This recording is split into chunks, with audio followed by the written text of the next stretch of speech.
This session, I beg your pardon, has got two speakers, and I think by looking at the titles you'll get the sense that there's going to be two quite different perspectives here.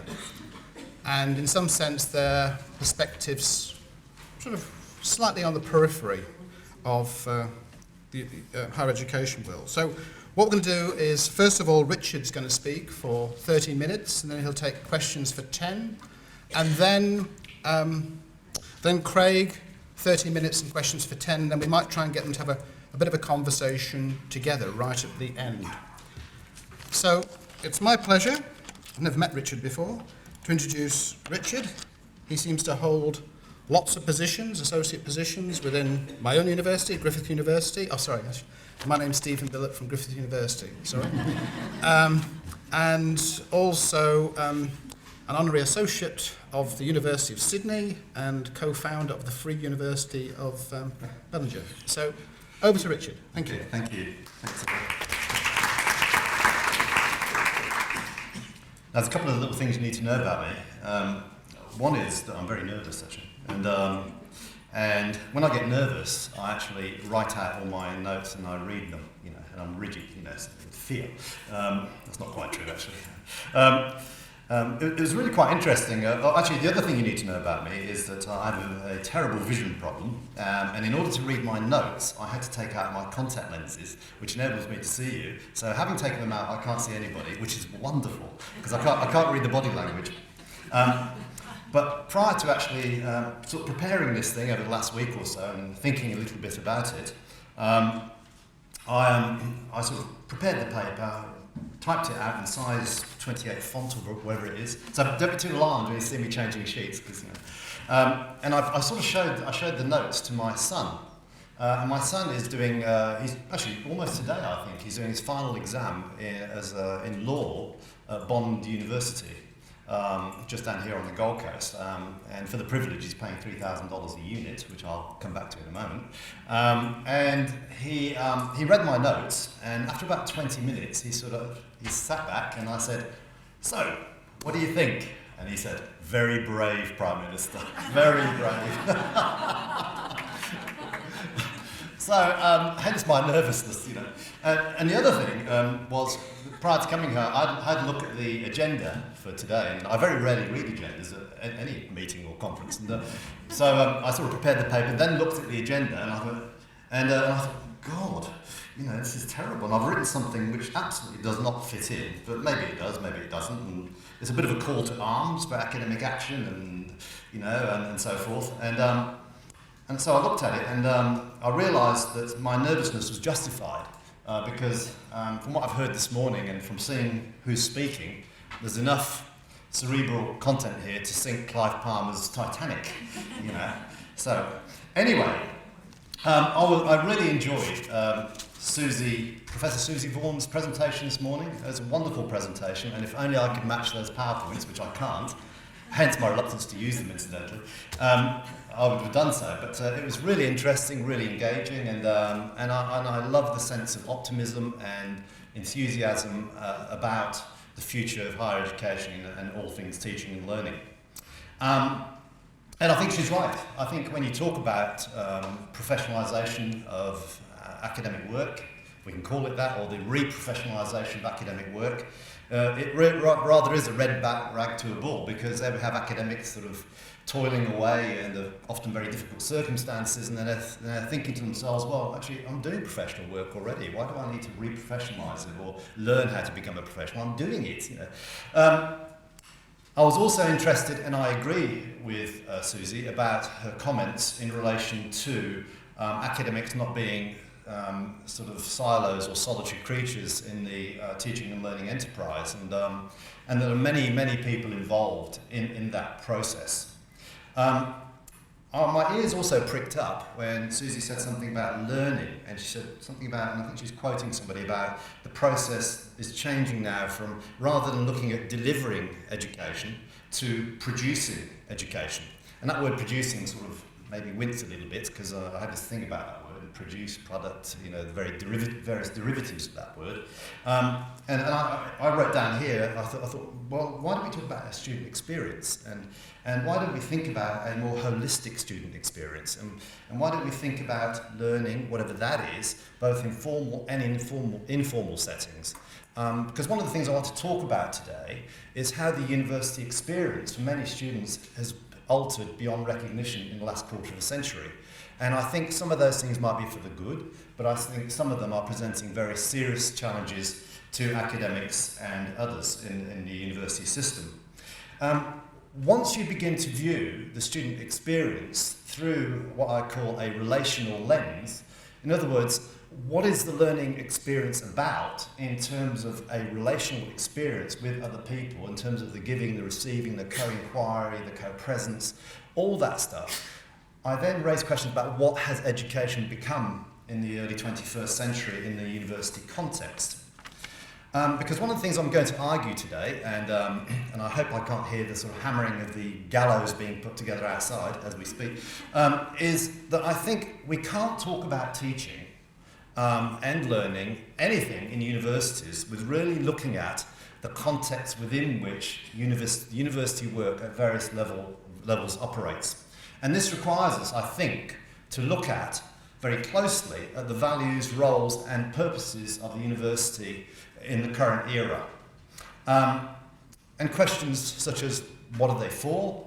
What are we trying to achieve through university education? How does university education hook into various economic imperatives and things like economic growth, productivity, and so forth? I also want to, reimagine, in a very limited way, because my imagination is very limited, to reimagine the university, but perhaps not along the same lines as it's being talked about here or in other settings. I want to reimagine it on the basis of a different set of values informing universities and a different approach to how we regard academic work and the incredibly useful and committed, valuable work that other people do alongside academics and with academics.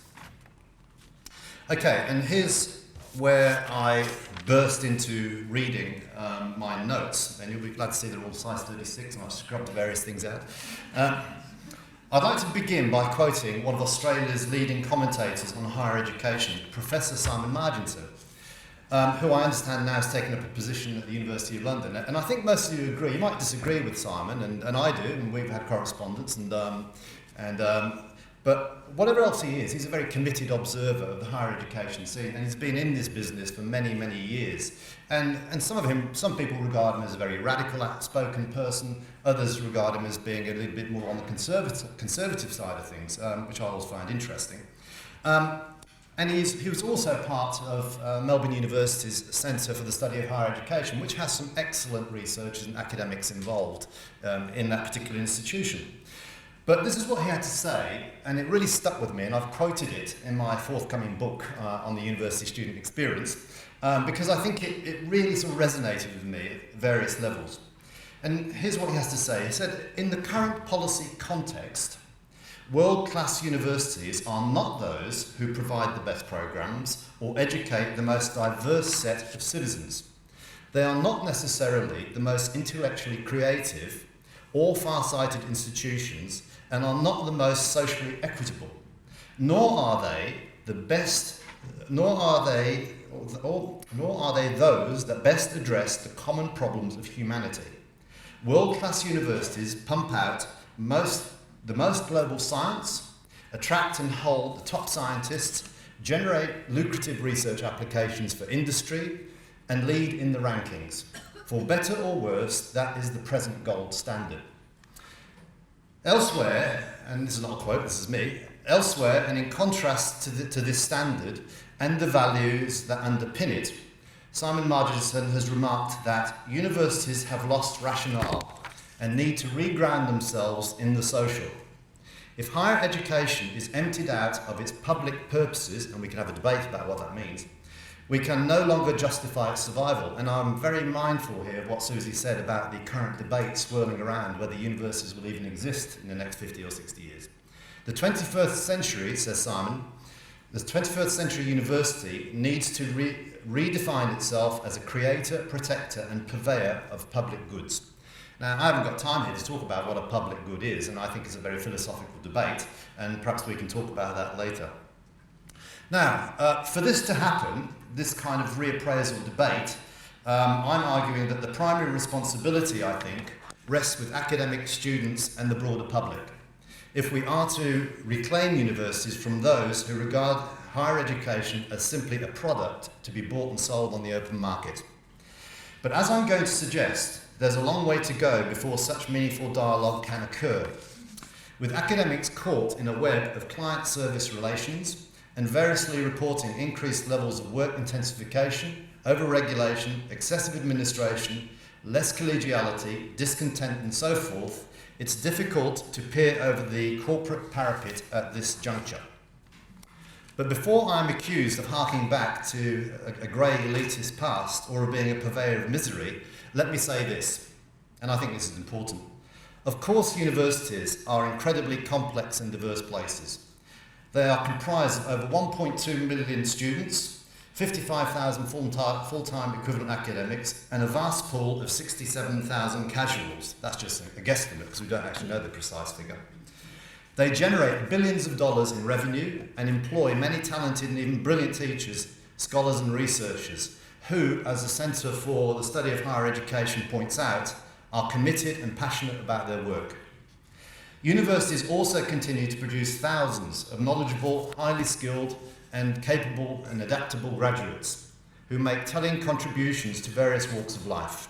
I could go on, but there's one thing I think we can all agree upon. The university system has changed markedly over the past quarter of a century, and much of it can be attributed to the reforms under the Hawke government during the 1980s. I hope I've got that right. The upshot is, of course, the three M's. Marketisation, massification, which we heard about earlier, and managerialism.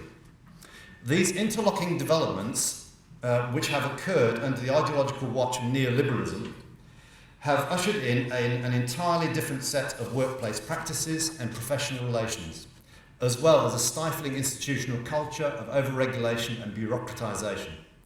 Equally concerning is the altered relationship between educators and students, which has been transformed into a product-orientated client-service nexus with all that this entails. Also, something has happened to the ways in which students experience the university, and I'm currently talking to students. I've talked about 150 so far, and the conversations have been incredible. More and more of them are reporting a sense of disconnection with peers, academics, and institutions in general. Most now work for lifestyle and survival reasons, and many struggle with work-life balance. Online technologies have led students to doing more study at home, further isolating them from the on-campus university experience, a development that has been egged on, not always with the best of motives, by a number of senior academics and vice-chancellors. For many students, the spark, soul, relationality, passion and play has gone out of universities, replaced by a pervasive sense of vocational functionality. Many yearn for more than today's universities can offer and provide, despite all the talk about student engagement. And it's not just me saying this. Read the many surveys that are out there, and I've done that in some detail. Talk to students rather than hand them evaluation sheets, and there emerges a worrying picture of isolation, loneliness and disconnection, as well as a sense that the university experience is an expensive and often largely functional journey. Again, it's not all doom and gloom. Most students talk glowingly about the quality of teaching, and depending on your individual circumstances, you may not have to work, can live in a university village, and enjoy all that the modern campus life has to offer. But for most, including international students, or particularly international students, the university experience is often considerably less than thrilling. For many of these people, poverty, hardship, stress and isolation are the order of the day. Again, it's not me talking. These are reports emanating from various research centres around the country, most notably the Centre for the Study of Higher Education. Many academics like me oppose what universities have become. Predictably, we are quickly dismissed as fuddy-duddies, lefties, elitists, troublemakers, or worst of all, opponents to progress. But what we're simply after is an open and honest public debate about the role and purpose of universities in the context of a rapidly changing world. We want to examine the consequences of the three M's and whether and how universities should remain truly public institutions dedicated to truth, whatever that is, and the pursuit of knowledge, and to ask whether, as supposedly independent institutions, universities should consider distancing themselves from the influence, say, of corporate sponsors. But what worries me most these days is how academics are responding or not to these various institutional challenges. And here are some uncomfortable truths, or as Al Gore would say, some inconvenient truths. I think I'm right about this figure because I've checked it. Only about 25% of academics belong to the NTEU, the main union representing academics. There is no professional association representing academics as a whole. There appears to be, from a lot of the literature, widespread sense of disempowerment and powerlessness amongst academics brought on by an intensive regulatory culture. Many academics have retreated into a no-show, no-tell bunker mentality that does little or nothing to question the current hegemonic order. I understand that, obviously, given what I've just said. The default position of many academics is at best to write critical articles for scholarly journals that will gain them brownie points rather than airing their views to a wider audience. Or most commonly, many academics will tend to retreat to the sanctuary of corridor complaint and private discontent, often manifesting itself in various health problems. It would of course be ridiculous of me or anybody else to assert that all academics are basket cases or that they naively embody values of the corporate university, or indeed that nobody speaks out. I can think of many brave and principled academics who have done just that. Simon Marginson, Raven Connell, Nicky Sullivan, Nick Rayner, Andrew Whelan, Simon Cooper and many others. And they're just a few of the people now, and there are many leading academics both in America, Canada, and more recently John Coetzee in South Africa has been speaking out about the need to actually oppose what's happening in the corporate university. But for every one of these academics, there are hundreds of others who feel reluctant to speak out or who simply go along with the status quo for reasons I think which are understandable. Moreover, many seasoned senior academics who know full well the realities of higher education hesitate or refuse to air their grievances beyond the confines of in-house committees.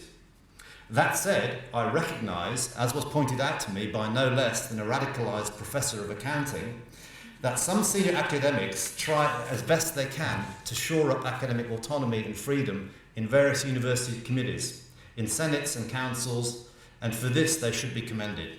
Indeed, the accountancy professor spends much of his time in Senate gatherings submitting lengthy discussion papers and arguing the case for the retention of some of the more traditional aspects of the academic profession.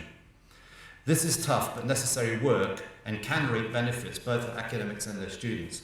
And yet, as we see on an almost daily basis and depending on the state of the market at any given moment, academics and management are not always the best of friends, as numerous redundancies, campus closures, and the often bitter struggles over EBAs testify. It is against this sort of backcloth, I think, that we have witnessed the emergence of many interesting, fascinating developments that offer up both critiques and reimaginings of the modern university. Such developments include, and I'll just reel off a few here, in the UK, the Council for the Defence of British Universities, the Campaign for the Future of Higher Education, the courage shown by universities, particularly here at the University of Sydney during a very difficult dispute with management, the student protests around the world, in fact, in Chile recently, in Germany, Australia and the UK, and the rise of free universities and independent progressive colleges in the United States and Europe.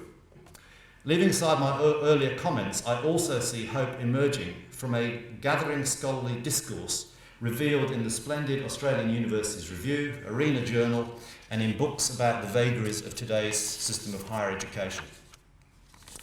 So what do we need to do? Well, I don't know. How can we reprofessionalise or rethink or reimagine, or whatever word you want to choose, academic work? Minimally, I'd suggest the following. I think that academics need to consider ways of developing a credible public narrative about the role and purpose of universities in the context of what Simon Marginson refers to as a global public space.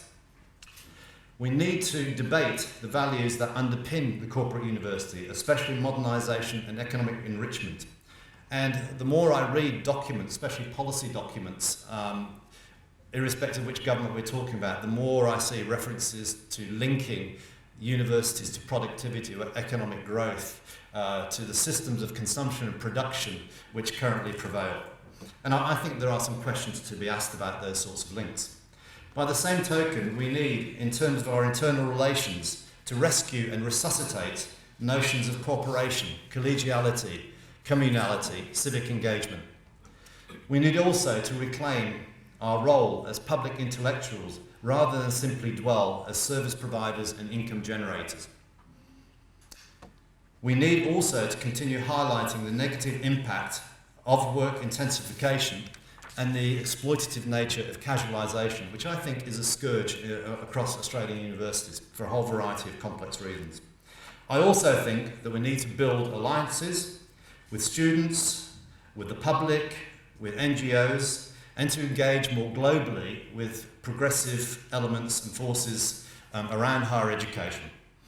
I think there is a debate to be had about higher education. I don't think we can talk meaningfully about teaching, learning, research and other issues without fully being cognizant of and addressing the context within which universities are currently operating, and particularly the values that underpin universities.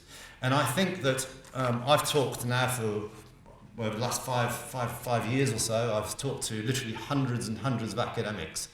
And what comes out with monotonous regularity is this sense that they are committed, they are passionate about their students, they're passionate about education, they're passionate about research, they're passionate about community engagement.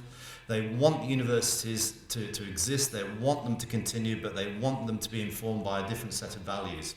And I think that the more I talk to students, as I have now for a couple of years, the more I realise that for many of them, particularly if you go beyond the evaluation sheets and the surveys, many of which are extremely limited, there is a story that's emerging of a less than happy picture of a university life. And going back to what I said from the outset, I think that if we disconnect teaching and learning and our deliberations about what goes on within universities from the lived human experience of what it means to be a student in the 21st century, the rich, holistic experiences, not only in the formal settings of education, but the informal meetings and gatherings, having the time and space to build meaningful relationships, then I think we're kind of missing the point. I also think that when I've talked to students, they are passionate about their education, they want jobs, they want to be work ready.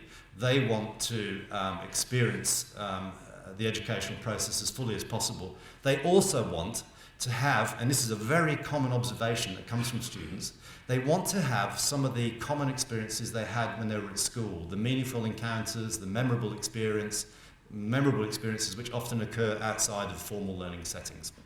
Thank you so much. Thank you.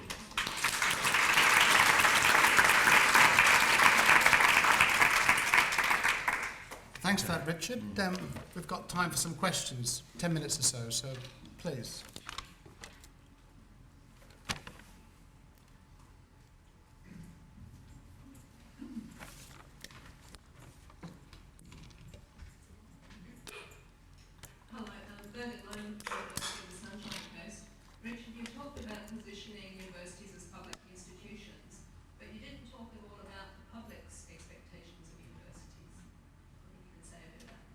Yeah, well, it's interesting, isn't it, that since you said that, I was very mindful of the fact that increasingly what we see, particularly the younger students, and Frank Ferrudi, the English sociologist from the University of Kent, I believe, notes that how very often parents are getting increasingly involved with their own students' education because they want them to be educated to get a certain kind of job and income and lifestyle and the rest of it. But look, I think that from what I understand, from some of the surveys I've seen, the public are deeply interested in the quality of education their children receive. They, as parents who also go to these institutions, are deeply interested in the quality of education. I don't think anybody in Australia is indifferent to what goes on in terms of universities. And in fact, I think there is a gathering groundswell of interest in the quality of the educational experience that people actually receive. And I think what's coming out is some people in the public are concerned about what they see as a falling off of standards, that term. They are concerned about what many see often as soft assessment, and I know that's a very controversial area which hasn't been fully resolved in the university sector. It's still there. They are concerned very often, as employers are, about when graduates come out of universities that they don't seem to have the knowledge and skills necessary to actually work effectively in various businesses and organisations. The most recent survey came out about a group of international students, for example, who, upon graduation, were employed in Australia. And I can't remember the figure, but it was extraordinary. Like, it was 2/3 of employers were saying that these graduates didn't seem to have the knowledge, skills, and other assets necessary to enable them to perform effectively in their work. And that's a real worry. And employers themselves and business leaders are recognising, let's talk about business for a sec, that this problem of people graduating, often without necessary skills, is a real issue and a real challenge for both the education system and for themselves in terms of productivity.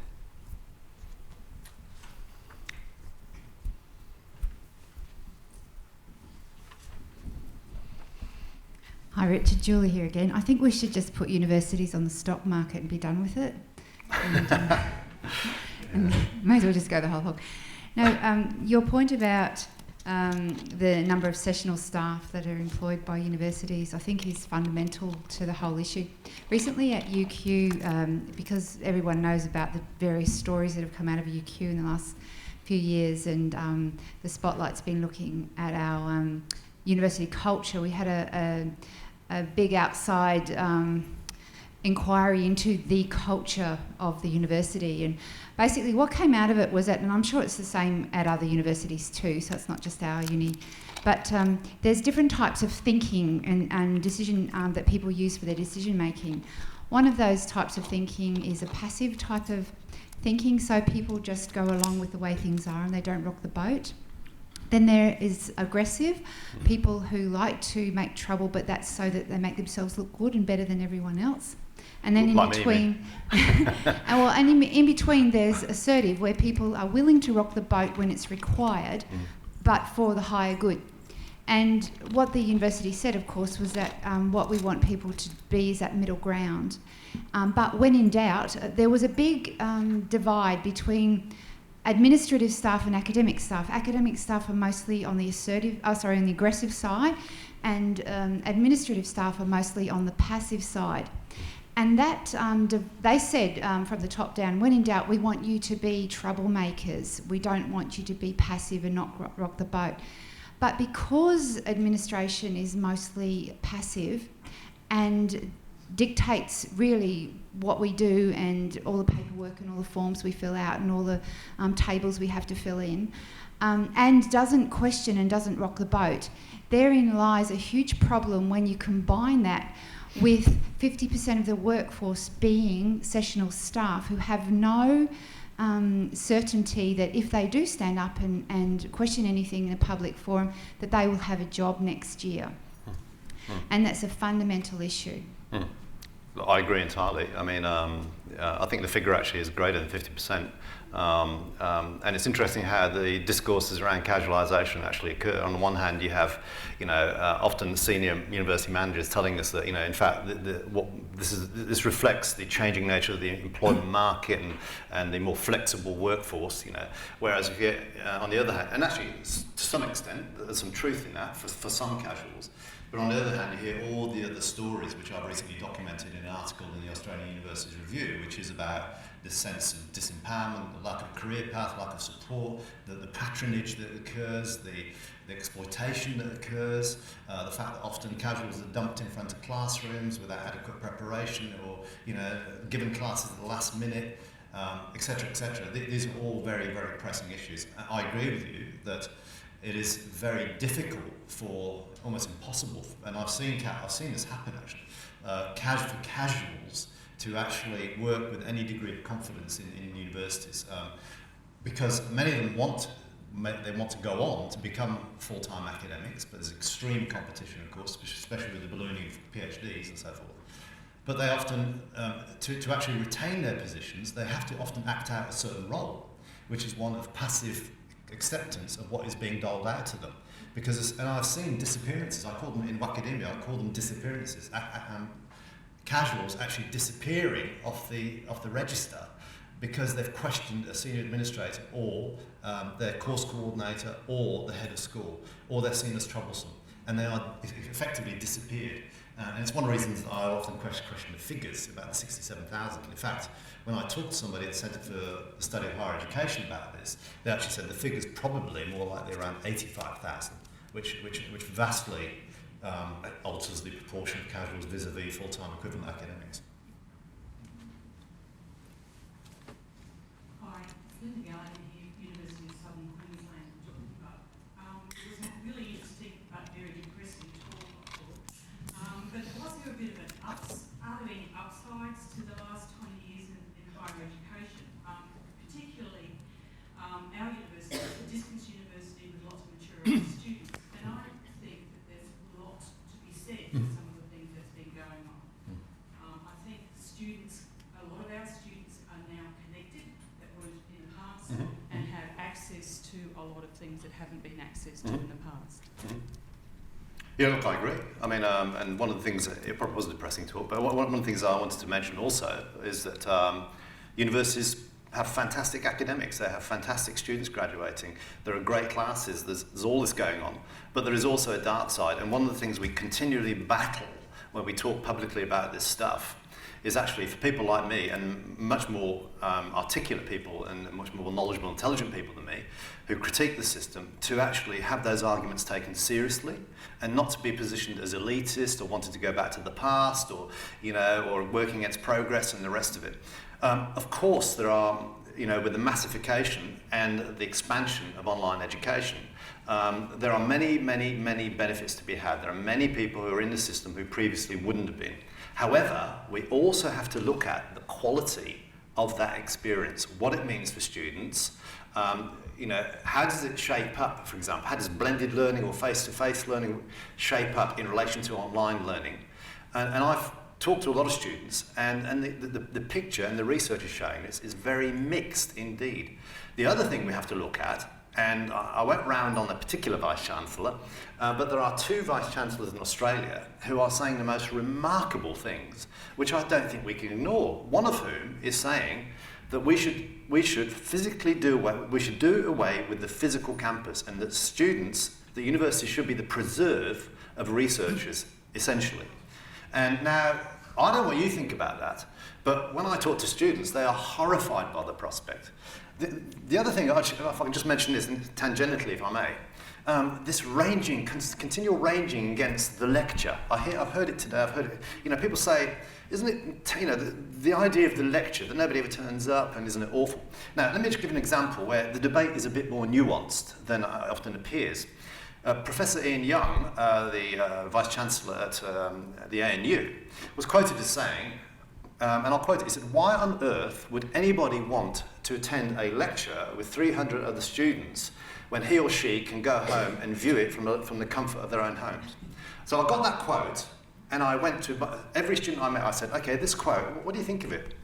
And some people said, yeah, of course, it's much easier being at home. That in itself raises a whole number of questions. Is that the kind of educational experience we want? People just sitting at home, Other people are actually saying, well, this is outrageous. I love going to these things. That's what a university for me is all about. And I don't sit there passively. I talk to people, and afterwards we have coffee and we talk, and it's part of being the university experience. So beware of people who want to chuck out the baby with the bathwater, because it's part of that corporate agenda. I'm sorry, I've got to manage time here, so would you join me in thanking Richard for his talking? Thank you. I didn't get finished, that's good. Sorry. Just turn it off. Can we do? Yeah. Just doing a bit of striptease here. Thank you. Well done. The next speaker is Craig McInnis from Phillips KPA, and Craig will be talking for 30 minutes and then responding to questions. So, thanks.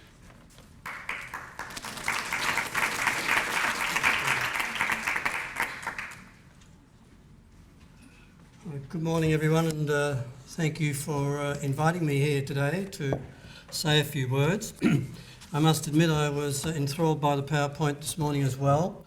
I've sort of given up on PowerPoints like a lot of people.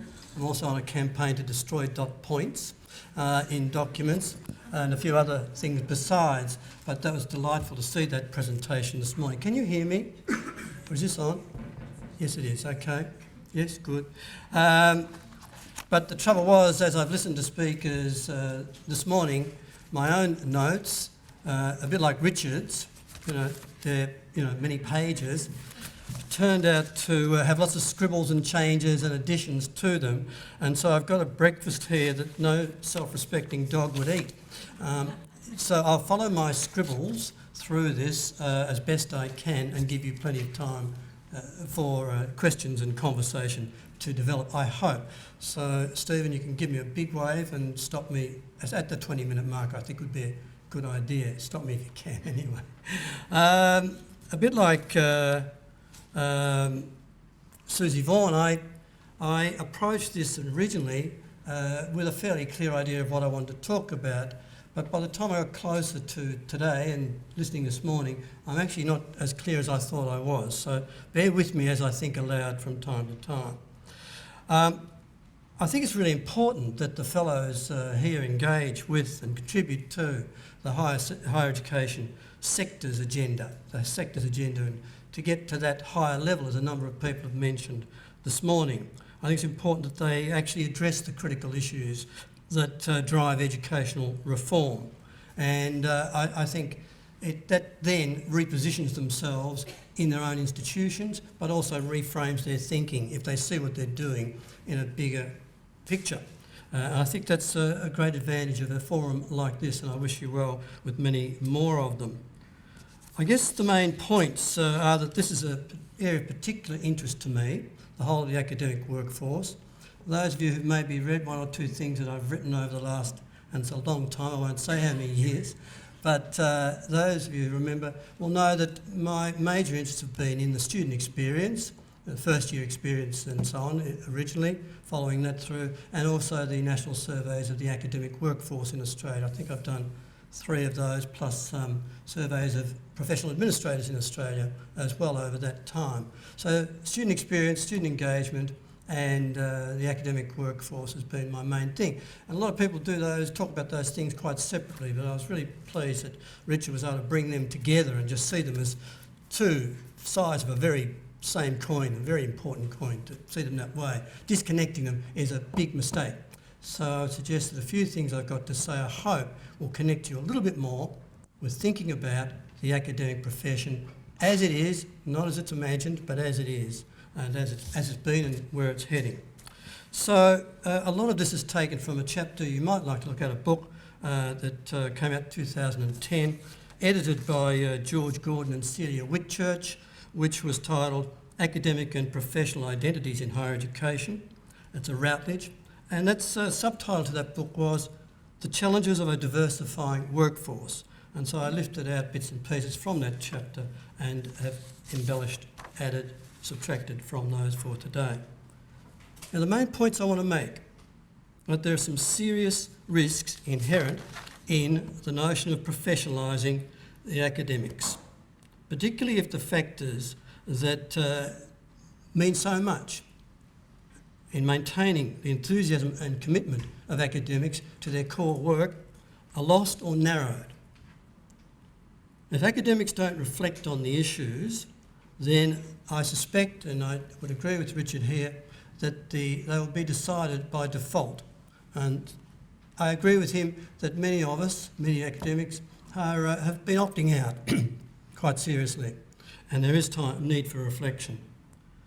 But by imposing inappropriate notions, naive I might even call them, of professionalisation, I think we could be in trouble. And so I think it's important to consider that governing bodies and government agencies in particular can run the risk that they will lose and I use the same expression, lose the baby with the bathwater here if we're not too careful. Failure to acknowledge the importance of academic identity by institutions and policymakers puts the primary sources of motivation and commitment, productivity at risk. Interesting, what is often overlooked and untapped is the essentially entrepreneurial nature of academics when it comes to rewards and performance. And I'll come back to that later. But academics have a very strong entrepreneurial streak that isn't necessarily being used to advantage for both them and for their institutions. And again, you will forgive me as I cut and paste as I go here. Now, of course, there is some ambiguity in the title of my talk about shifting academic identities. Does it mean that observing them to shift, or does it mean we really need to shift them? I think it's a bit of both, of course. But I do, as I say, find the notion of professionalising the academic workforce a little bit problematic on a number of fronts. Firstly, it assumes that they're currently not professions or that they belong to a profession and that they can be turned into professionals. And that's what I want to have a look at now, because that is indeed, as Susie said this morning, a red rag to a bull indeed. Let's just talk a little bit about being a professional. I'm very conscious of the ideal type of academic and the ideal client, the ideal student, the full-time young undergraduate and the full-time tenured academic. And the balance of those has shifted. Hence, diversifying the academic workforce is critical here, understanding how it is changing. So I'm very conscious of that. Nonetheless, let's think about professionalisation. Susie talked about being experts. Well, there's quite a literature on professionalism, and it's generally characterised in terms of the level of self-regulation and personal autonomy professionals have over their decisions about how their expertise will be applied. Professionals generally are also collegial in their defence of the collective good and their control over the education and induction of the members and their adherence to a code of ethical practice. Just think about those in relation to academics for a moment. However, until recently, two key points of difference between academics and other professional groups concern control over entry to the market, they don't have much, and the authority to define specific areas of expertise. They don't have a great deal of that as well compared to some other professions. And in the absence of any overarching professional registration body that might manage entry or set boundaries, academics have only limited and indirect control over the membership of the academy. What you're doing, in effect, here is creating your own academy and you're going to manage the membership of it. Terrific. But it's part of a bigger picture. It is not the academic workforce in Australia. Now, Celia Whitchurch, in the book I mentioned before, observes that we're moving from the collegial faculty to a professional faculty workforce. That there's major forces blending and merging academic development and the professional development of administrators and specialists. Hence why I did the study, the National Survey of Academics, followed up with the National Survey of Professional Administrators. Some time ago, I keep monitoring the research that Hamish Coates and Leo Herdeberg and others are doing, and I'm very pleased to see that Hamish has just been appointed to a chair at the Centre for the Study of Higher Education. He was a PhD student of mine some time ago when he was there. And it's a great achievement for Hamish, who's also picked up both the student experience and the academic profession on his academic agenda, on his research agenda. Anyway, that's a sideline. Now, in a sense, our handbook on executive leadership of learning and teaching in higher education is part of a push to get academics to take leadership and professionalisation seriously if they want to get the collegial managerial balance right, if nothing else, but to preserve the elements of academic identity that work to the advantage of both individuals and institutions. Now, I can see some people puzzled and saying, what is that handbook? I see Siobhan going, they don't all necessarily know, do they, Siobhan? No. This is a little handbook that I put together with Paul Ramsden and Don McConaughey. It was published earlier this year, last year. Sorry, just moving on, isn't it? Yep. last year, and the executive leadership of learning and teaching in higher education. You might find it's on the ALTF website, of course, can be downloaded, and there are a few hard copies available. One of the things that we focused on in this was it is designed for those people who are leading teaching and learning in universities in Australia and overseas. We got it down to 5 principles, and I'll come back to one of those principles a little bit later. Principles about shaping the strategic vision, inspiring and enabling excellence. The third one, the one I'll come back to, is devolving leadership of learning and teaching. That includes middle management staff, heads and deans, those sorts of people. I think, David, you were talking about that at morning tea, getting to that level. But it also includes, increasingly, students. And of course, we talk about rewarding, recognising and developing teaching and, as I say, students. So I'll come back to that a little bit later. But I'm conscious already that I'm using up a lot of time. Now, let's just go back a step and a little bit more history here, please. Academics have long claimed special privileges and status as autonomous professionals within their institutions and society in general. And I'll quote here from work by Burton Clark, who was an expert on this for a long time, wrote the book Small Worlds, Different Worlds, when he talked about academics.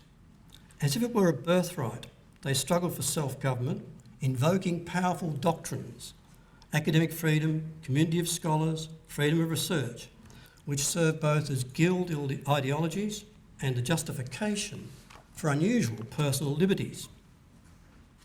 But in actual fact, the notion of academics as a key profession that was once held has long disappeared. You know, the primary educators of the professions has long disappeared.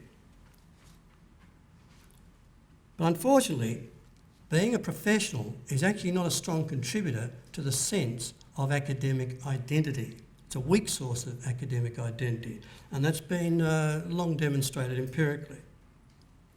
The academic profession, for a number of reasons, the academic profession is primarily fragmented rather than integrated by professionalism.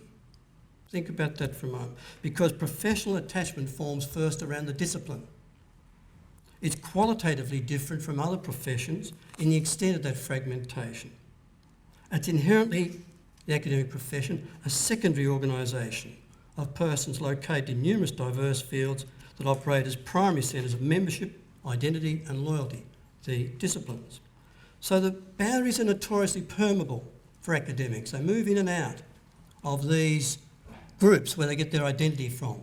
But in the end, home is where the discipline is for most academics. So, the issue of professional identity. Is there a new era emerging, or academic identity? Maybe. There are signs that it's happening, and this is partly, as the abstract to my talk says, a product of adaptation to the ongoing managerial corporate environment. It's not new, in many ways same as it ever was, but it's also partly as a response to the presence of a new generation of specialists in the contemporary university who increasingly expect parity of status as professionals in their own right, and who also compete with academics for status and authority. Just look at the hierarchies at the top and the organisational charts to see the competition for places at the top of the university, at the executive level. And look at the changing titles. Some people actually make a hobby of this, monitoring that. I don't. I'm not into stamp collecting, but I'm sure it could be fascinating for some. The main game concerns, however, the realities universities face in meeting the widely recited challenges of global competition on all fronts. And just as an aside, remember academics are not alone. Got to be careful of your bunker mentality creeping in here. They're not alone in these challenges. They're not alone. Medical profession, those of you who are concerned with the medical professional, allied health and so on, will know this kind of conversation very well. Medical profession is under threats to its collective professional identity from a curtailment of the privileges of self-regulation and self-policing. And that's only partly due to the rise of new and paraprofessions and so on. The rise of the new and paraprofessions means that the world is in response to the fact that the world is more complex than it was. Universities are more complex in what they're trying to achieve at the moment. So individuals, academics now work in diverse, complex, local and global settings requiring engagement with multiple organisations, and some which overlap and some which operate in parallel. So as a consequence, we've got new dynamics in the workplace testing the core elements that traditionally define and sustain academic identities. I think it's so important in any talk of professionalisation to understand the sources of academic identity and appreciate that it's significant in the fabric of university operations and that it's critical to institutional success. Now let me just spend another few minutes on the importance of academic identity. Until recently anyway, the key characteristics of academic identity have been fairly consistently defined in the discussions, the conversations. Their moral and work values are closely tied, probably more intensely than most. Their core values are exceptionally stable actually. If you look at the surveys that have been done, the interviews, the case studies, and I don't know how many academics I've interviewed and surveyed, it's thousands over the last 30 years. But if you look at some of their responses to the core questions, they're remarkably stable and they're remarkably consistent around the world. Hence the major international studies that Phillips and others have been organising over time. Really well worth a look. And again, go and look at the work of Hamish Coates and others, Ian Dobson at CSHE, and you'll see some of, and at the LH Martin Institute, and you'll see some of those patterns, those results. So their core values are exceptionally stable, but sometimes to the point of intransigence and self-defeat in the face of new realities. And their commitment to an ideology of reform and the public good remains undiminished. Now the most striking is the continued preference for service over personal profit with salary, taking second place to the pursuit of knowledge, and they hold collegiality high on the list of defining values. Academics still place, if you look at the 2007 survey that Hamish and others did, still place huge importance, a premium on the freedom they have to manage their work in ways that suit their personal priorities and their approaches to research and teaching. Autonomy over what they teach and research extends to setting their own priorities and organising their daily work patterns within the relatively permeable constraints of institutional structures and processes. And while their idiosyncratic approach to the management of time and task is often a source of tension between them and others in the workplace, particularly professional administrators, people running workshops, for example, or whatever, and getting timetables and exam results in and all that sort of thing, it's frequently justified on the grounds that self-regulation is a prerequisite for discovery, and that correlates with productivity, which starts with P, coincidentally. Now, Henkel's empirical work, Mary Henkel's work, confirms that belief in the importance of academic freedom as a source of motivation and as a necessary condition of the advancement of knowledge. The main game, the advancement of knowledge, remains a powerful force in academic cultures. Most academics have little cause in their careers to exercise the academic freedoms and to engage in the conversations that Richard said and to stand up and say what they think on a number of those things. I understand that. Most of them are too busy, or they just think it's not worth the effort, or they are concerned that there might be something negative as a result, a negative outcome as a result, all those sorts of reasons. Now, to translate all of that into everyday terms, I think it's always been the key thing, and Susie did it herself before, actually, that when asked about their working week, it's not unusual for academics to respond that they've been very busy, but they haven't had time for their own work. That's almost incomprehensible to anyone who works, selling cars or houses or an insurance office or, running a bank or whatever. I've been very busy, but I haven't got to my own work this week. What do you mean your own work? Like you got a hobby, renovating a house, whatever. No, my own work. And the sense of having your own work is really critical. And Susie said this morning, she did that PowerPoint in her own time. Well, we use these expressions all the time. Okay, so it's a very interesting notion of academic work and academic identity comes about from the daily way in which we think about our own work, our own time. That's what autonomy ultimately means. There's a lot of talk about how it means, getting up and saying what you think about everything and rallying against the system. But when it comes to the crunch, when you really push academics hard, it's the autonomy to do their own work in their own way, in their own time, is what's so terribly important. Just to remind you, again, I urge you to go and have a look at some of the basic research, and I can tell you what, I'm at about page 10 of 30 here. One thing about PowerPoints is that, they're there and you talk to them and you move on, so maybe I should have done a PowerPoint in the end. But anyway, the main predictor of certainly the studies I've done, clearly ahead of salary and job security, the main predictor of work satisfaction for academics is the opportunity to pursue their own interests. I mean, I'm talking when you do a statistical analysis and so on, you analyse it, that will predict their satisfaction more than anything else. And if you forget that, and you forget how close that is to academic sense of identity and their professionalism, then you're really not going to make much of an impact. You're pushing against it all the way. A particularly strong negative indicator or predictor is having to teach outside your area of academic expertise, which obviously is at odds with sense of authority and being an expert in that subject.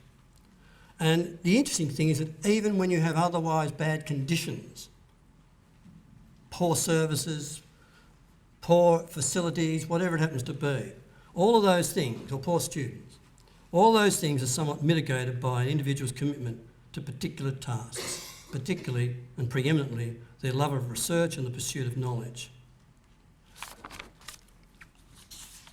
What do you reckon? Is it 20 minutes? It is indeed. All right. Well, look, I think I will stop there and we can have some questions. I can't see the clock up there. Mine says there's 20 minutes to go before lunch, and Richard might like to have a comment as well. Some questions, please.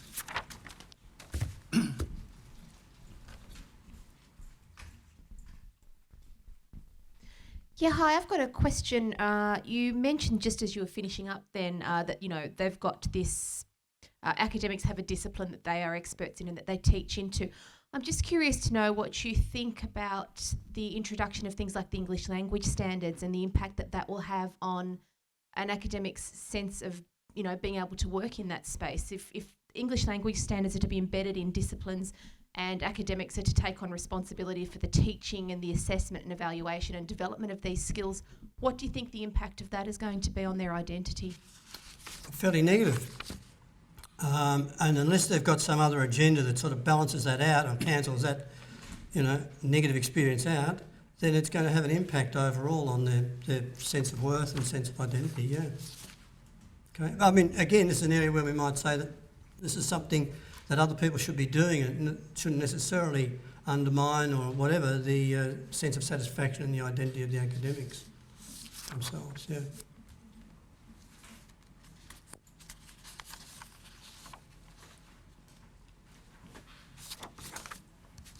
Just back here. Oh, beg your pardon, sorry, I didn't see it. I've been waiting patiently, Sorry. but having a second go, I feel a little bit Sorry, greedy. say it. I said I've been waiting patiently, but having a second go, I feel a little bit greedy. I was listening to Richard, and I really enjoy the person who can jump up and say fire in a crowded room, and well done. I would like to see somebody write the polar story about what is really wonderful at universities, and I think there's an opening for somebody who can do that. Your discussion, I'm a little bit confused.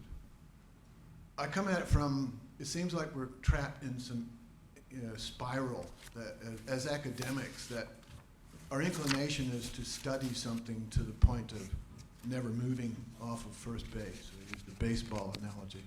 Having come from industry and working with industry to try to get money to try to shift the conversation that people will salute at institutions, their concern is that they don't want to give me money if it's going to be another talk fest. That's what I hear from corporations often. And I'm concerned that we spend a lot of time looking at the what or in arguing about the why, and not really finding any means to agree on the how and the when, you know. And your conversation about identity, yes, these are all complicating issues in terms of the changing workforce, but frankly, I couldn't care what somebody calls me at university, a professional, a paraprofessional, a professor, a doctor, as long as I have some influence and a voice and an opportunity to do the basics, which you talked about also, is to contribute my efforts to better teaching and learning. Not just generate knowledge, but also transfer it. Yeah, I think in many cases we focus too much on that, and I'm curious as to, I read your bio, I think it's very impressive. And I didn't realise you had I'd like to get your handbook. I didn't know it was around. Yeah, go ahead. Sorry. Yeah. I agree with you. It's trivial to just simply call people professional and use a name. I agree. The process of professionalisation we're talking about, however, in relation to the autonomy that academics have and what drives them to do the things they do well, okay, can, in my view, can ultimately be, as I said, throwing the baby out with the bathwater. If we professionalise in the sense of getting academics into an organisation that constrains what it is they do, right, and limits those freedoms to decide on their own direction, then I think we're going to do potentially immense damage to our whole higher education system. It's absolutely really vital. What I was going to finish up with was saying, if you look at the characteristics of entrepreneurs and entrepreneurial people, and a lot of academics, as I said, are, and always will be, thank goodness, not just self-amplification, they actually, make things better and sell them very well. But if you look at those characteristics, they're very similar. And if you look at some of the corporate organisations now that are producing some of the most exciting ideas around the world, they've got people inside them who are working with extreme autonomy to be highly creative, to generate all sorts of things that may or may not end up useful. They're cultivated to do that. And my concern is that if we start getting too much order and regulation into our systems under the guise of professionalising, then I think we might kill that off. Is that clear enough? Or? Yeah, I understand what you're saying. This recent book by Robert Zemsky, you might have read it. It's a bit of a case history of the U.S. and all the conversation we have about value proposition, and their situation, I think, is much worse in Australia in terms of trying to find some common ground, particularly at the teaching and learning level, where collaboration and teamwork and autonomy tend to bump up against each other. Where my autonomy is working against the collaboration that's needed to provide that coherent force in education, then it's not a good thing. Yeah. No, that's a good point, but in fact, we've got to be careful. See, that's an example, in my view, and just generally, an overemphasis on collaboration and teamwork, for example, in my view, in universities, is also likely to kill off a lot of highly productive activity. That I don't mean by that more widgets, I mean, some really creative work happening, being obsessed with collaboration and teamwork for its own right. Most research in Australia, according to the most recent surveys, is still done by individuals. It's not by teams. The most productive research around the country is still coming down to individuals, okay? And we've just got to be careful about keeping that kind of balance in the system. Hence, the leadership handbook there, we're doing another one now on research leadership. We're talking about getting that balance right is what a leader's job is all about, not pushing down one track or the other. All that comes back to recognising and really trying to understand what it is that makes academic identity so important. Not the imagined things, but what it is that actually makes it so important. I think that's a critical task that we have to sort out. Not dealing with some of the mythologies that we have around. So a lot of people talk about academic identity but haven't put pen to paper for 20, 30 years, and you wonder, well, what sort of fantasy world are they in, So we've got to be very careful about what we're talking about, what genuinely, academics do to produce the things that make a difference in the world. Thanks, the back here. Yeah, thanks, Craig. Sorry, direction problem, yes? Yeah, Gary Hoban from the University of Wollongong. I really liked your detail and explanation to explain what a profession is. If we drill down on some of the elements, there's been a lot of work done in the 1990s by a person called Ivor Goodson in education that identified teaching as something being a profession and not a craft. That was one of the distinctions made there. And one of the elements of a profession is that the people work in a complex environment where the outcome of the work is not predictable. So you'd be familiar with that. But what I'm getting at is often in universities you get a conversation about the relative status between research and teaching, and research is posed as something complex and unpredictable, but unfortunately teaching is often posed as like a craft. In other words, that it is predictable and all you need is a toolkit and go for it. And so therefore I'm just wondering what you think about academics actively campaigning for the complexity of teaching, and it should be one of the characteristics of an academic in terms of being a professional. Absolutely. And it is a complex job, and just the same as it's a complex job being a school teacher as well. But there are levels of operation which are in fact involve a lot of craft, but that doesn't mean that the whole thing is a craft. I think it is, in the sense that you're using profession there, it has a broader set of values and so on guiding all of that activity.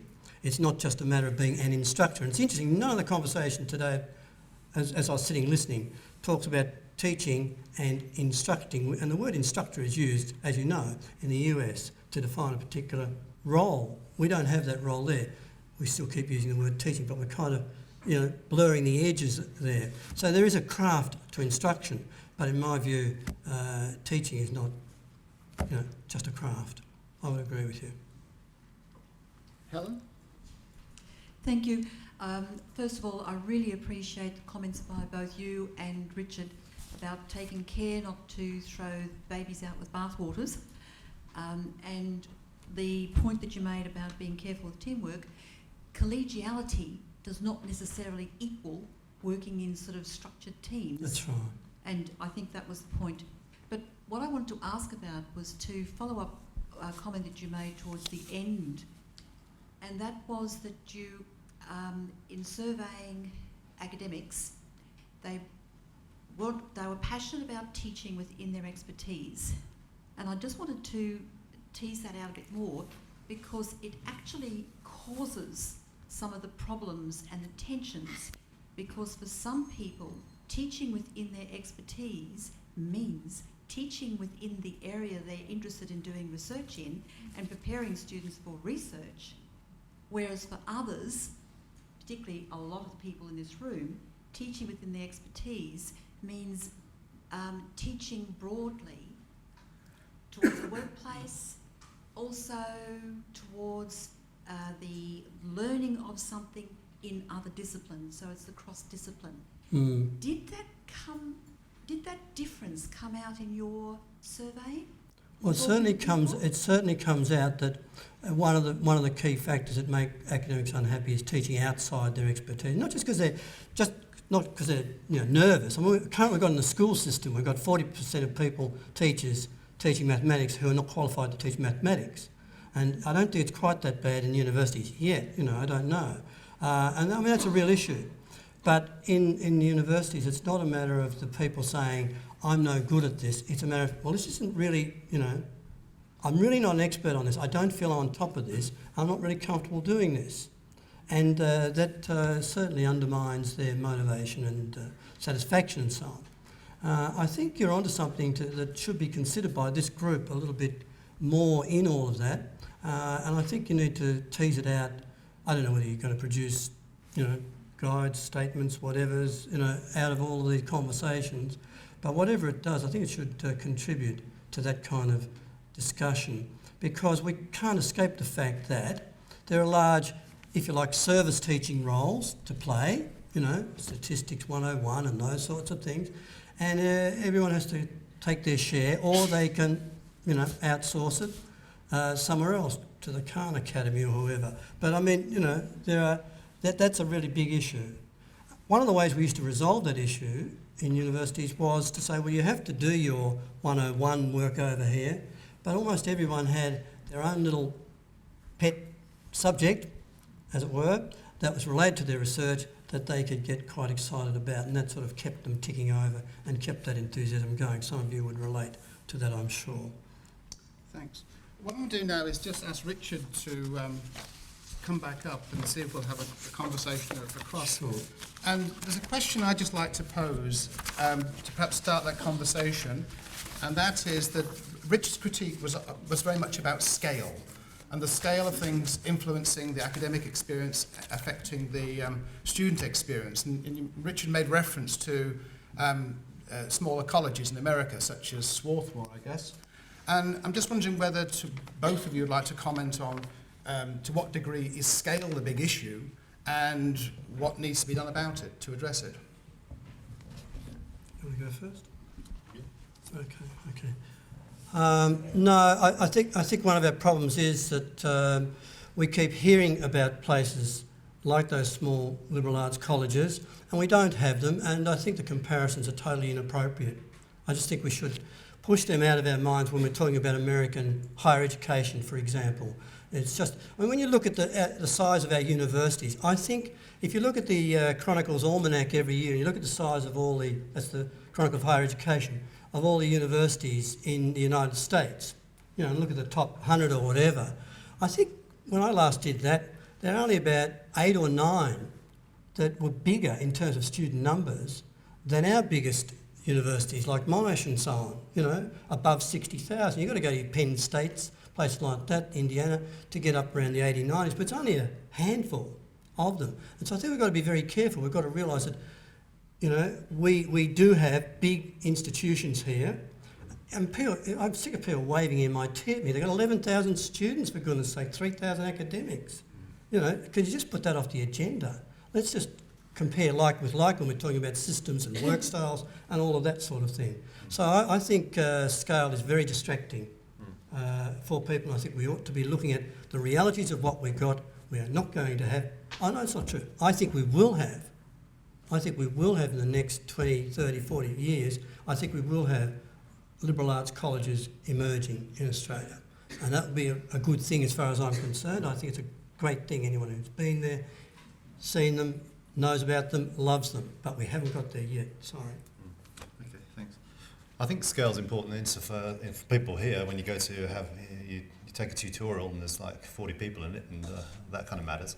And I think since the removal of caps, we've seen some of these ratios ballooning, and particularly for some universities. So I think that does matter, and I think it does impact on the quality of education. I think in terms of scale issues, some of the evidence I've saw, I can't cite the source, but I think there are 150 higher education providers or more in Australia, am I right? Many of them private colleges, you know, some better than others. Yeah.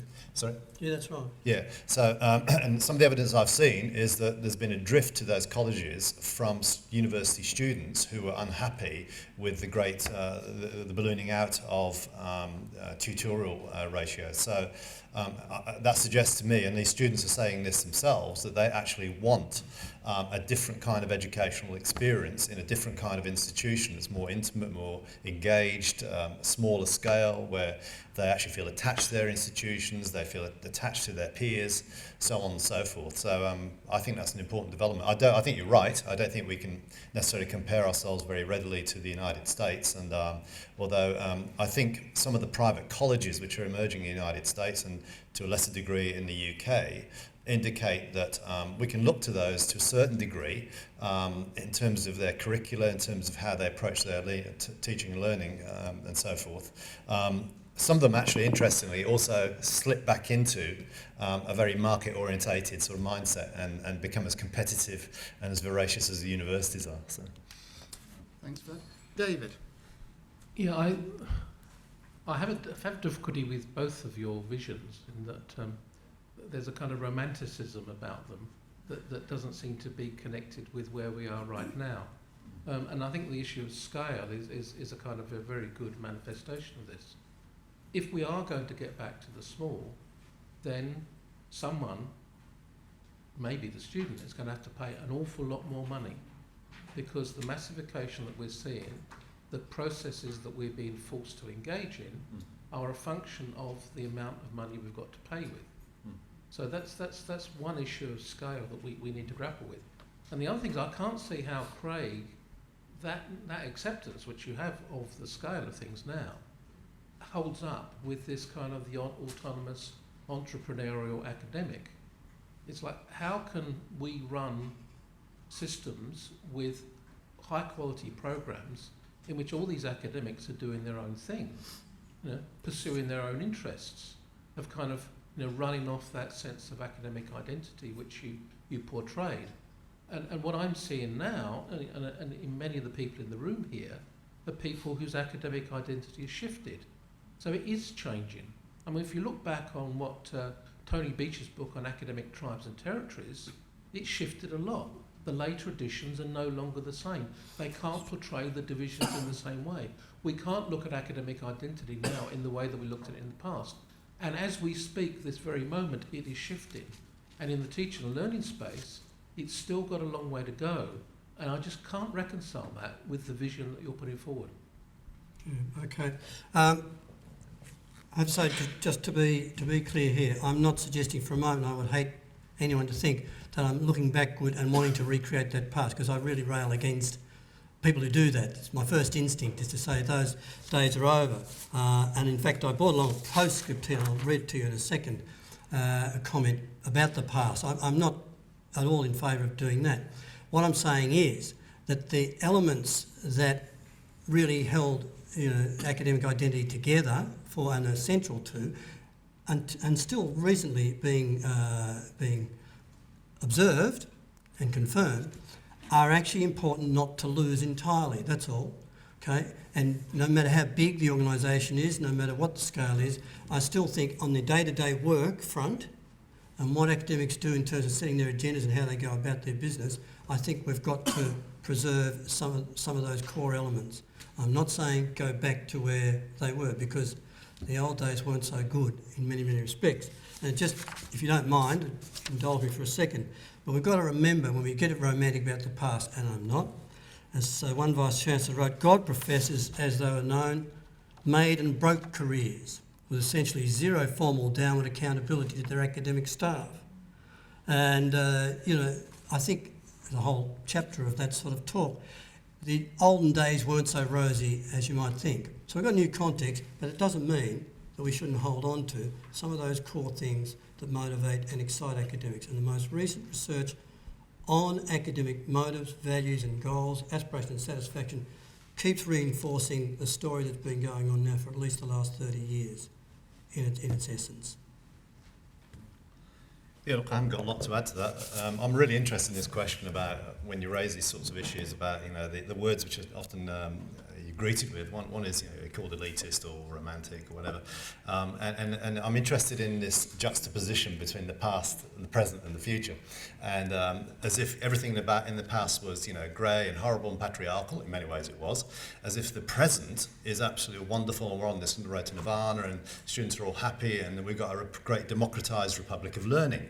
I actually contest that as well, because when you actually look at the various now, the new stratifications which actually operate amongst the student body, for example, there are many poor students. A lot of international students feel incredibly ripped off and exploited, and there's a very patchy picture of the quality of education for them in some quarters.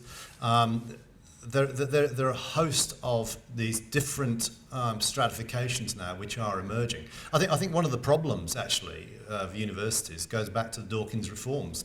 I think that whatever we think about them, we can debate those all day, and I know Simon Mardinson's just edited a book where there was a conference on the anniversary of these reforms, is that they've opened up a totally new vista, a totally new set of horizons, which I think we're still really struggling with. And look, I would like to sit with you and talk about this. The proposition that in the past everything was horrible and elitist and bad, with this new vision of the Republic of Learning, I think we've got to be very cautious about that, because part of the reason that that discourse is emerging, I would submit, is that there is a vested interest in actually promoting the view that we are now, undertaking a great progressive exercise in mass higher education. I think one of the issues confronting universities, in my view, is that they're doing too much. They're doing way, way too much. I compare them in one article to a super trawler.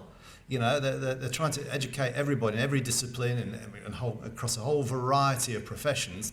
And we have to actually start a debate is that the way to go? Is that a proper way to go for universities? Or should we have more nuanced, differentiated higher education institutions?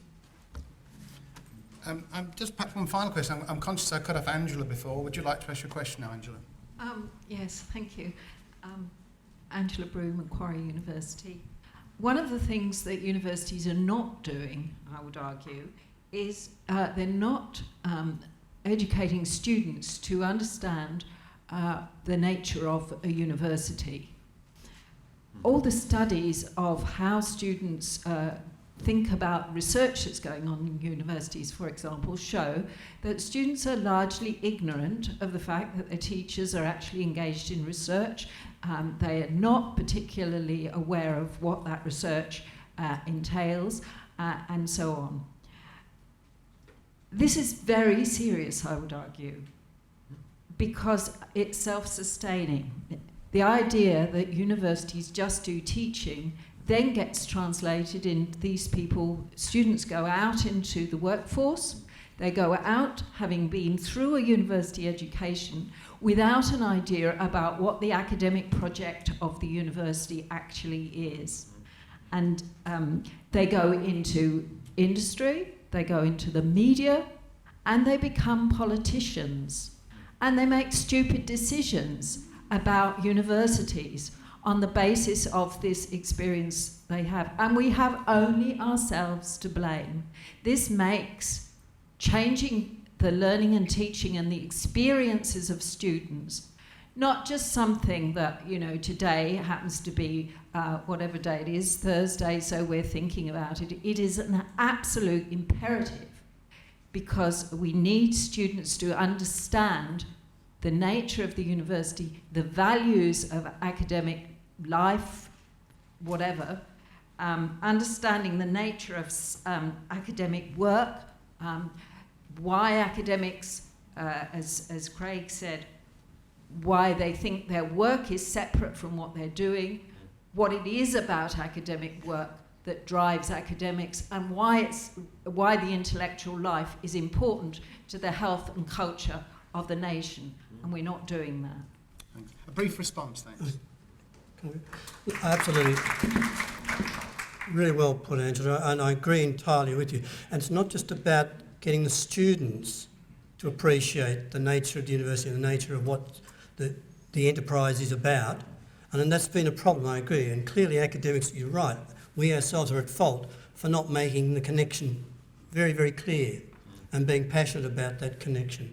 But it's not just the students. Again, if I can hold up America as an example, just generally speaking, and it would explain one of the reasons why people there give large amounts of money to universities to do lots of research, not just curing cancer, but art appreciation, whatever it happens to be, collecting literature.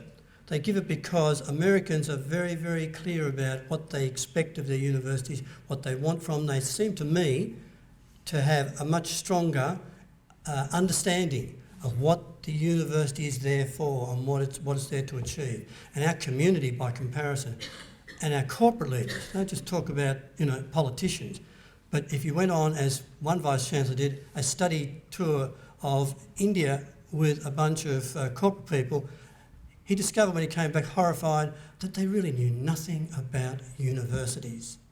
Right?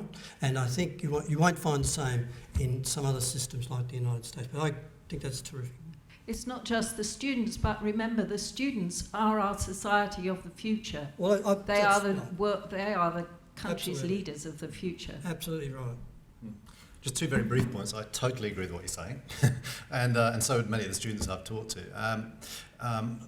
2 points. One is one of the most useful things I think that academics can actually do is engage their students in a debate or discussion about what universities are and what they're for, and to engage them also in about what is learning. You know, what does it mean to learn something, and why do we learn what we learn, and in what ways, and so forth, and what is the meaning, relevance and value of this to the public good. I talked recently to a senior academic at Griffith University, an emeritus professor in psychology, who actually said he spends most of his time having those discussions these days and actually deconstructing people's assumptions about what education is. The second thing is, in your own university, you used to have a vice-chancellor called Stephen Schwartz, who actually used to teach, who took it upon himself to actually teach a unit called Practical Wisdom to graduating students. And the obvious question to that is, what on earth were they learning then prior to then? You know, I mean, I found it remarkable actually, and I commended him for doing it at one level, but at another level you think, well, what on earth have they been? You know, and he was talking about love and beauty and relationships and being in communities, being an active citizen. What's it mean to be a global citizen? And so, if they haven't been accessing that kind of those bodies of knowledge, what on earth was going on? You know, so yeah. Okay, just to finish, thanks to three of you, Richard, Craig, but also participants. So thanks very much for that session.